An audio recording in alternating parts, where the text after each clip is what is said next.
Hello दोस्तों, जैसा कि आप जानते हो तान्या झा ने एक गाना गाया है जो कि बहुत ही ज़्यादा वायरल हो रहा है। वो गाना का बोल है सब बताऊंगा। तब तक वीडियो को लाइक करके चैनल को सब्सक्राइब कर देना। दोस्तों गाना और किसी पे नहीं, हमारे ये तमिलनाडु भाइयों पर, तमिलनाडु में हो रहे हैं हमले पर लेकर गाना गाया है, जो कि हमारे हिंदी भाइयों को मारा जा रहा है, जो जैसे कि यूपी बिहार लोगों को मारा जा रहा है। तो इस पर सब पब्लिक इस पर नाराज़ है, जो कि हमारे नेता प्रेता सब इसमें लड़ाई कर रहे हैं और मनीष कश्यप भी लड़ रहे हैं। लेकिन उसी भी तान्या झा ने भी एक गाना गाया है जो कि बहुत ही अच्छा गाना गाया है।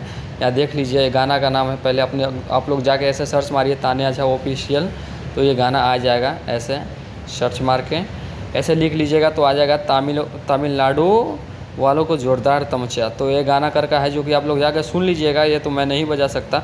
तो दोस्तों ये गाना तान्या झा ने गाया है, जिस पर खेसारी लाल यादव ने जम के बड़ाई किया है इनका।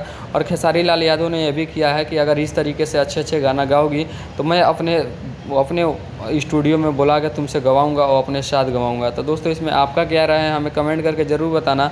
और क्या खेसारी लाल तान्या झा को अपने स्टूडियो में बुलाएंगे या नहीं, हमें कमेंट करके ज़रूर बताना।